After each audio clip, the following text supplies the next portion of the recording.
చిన్నపిల్లలు జర్రంతసేపు కనబడకుంటేనే ఏడవోయిర్రు అని గావర గావర అవుతుంటాం, అంతటా ఎంకులాడుతుంటాం. పిల్లలను చూసుకునే సోయి లేదా నీకు? నీది నీకేనా అని ఇంటోళ్ళ మీద కసురుకుంటారు కూడా. పిల్లలు కూడా గంతే, అర్ధగంట సేపు అమ్మ నాన్న కనబడకుంటే ఏడుపు మోటారు చాలు చేస్తారు. కన్నోళ్ళకు పిల్లల మీద, పిల్లలకు కన్నోళ్ళ మీద అంత ప్రేమ ఉంటుంది. ఇప్పుడు ఈ ముచ్చట ఎందుకు చెప్తున్నా అంటే,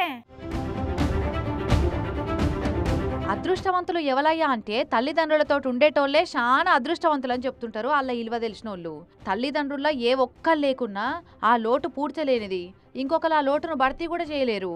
అచ్చం సినిమాలైన ఈ ముచ్చట చూస్తుంటే మనసున్న ప్రతొక్కరికి కళ్ళు చెమ్మగిల్లుతున్నాయి.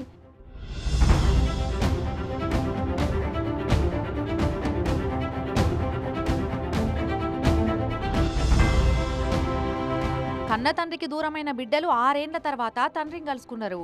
బాలయ్య అనే ఈ పెద్ద మనిషి క్యాల్ తప్పి ఇంటి నుంచి ఎటో వెళ్ళిపోయిందట.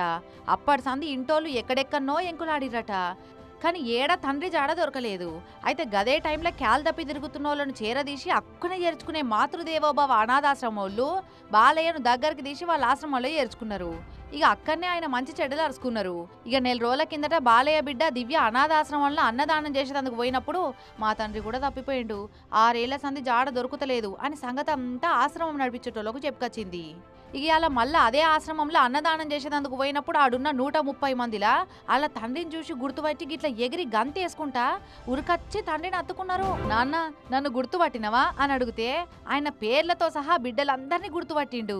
ఇక మనవళ్ళు మనవరాళ్ళంతా తాత తాత అని దగ్గరకు వచ్చి చుట్టూ చేరిండ్రు. తండ్రి బిడ్డలు ఒకటే వరకు కథ సుఖాంతమైందని ఆశ్రమం వాళ్ళు కూడా ఖుషి అయినరు. ఇప్పుడు ఈ వీడియో ఇంటర్నెట్లో ఇరుగా వైరల్ అవుతుంది.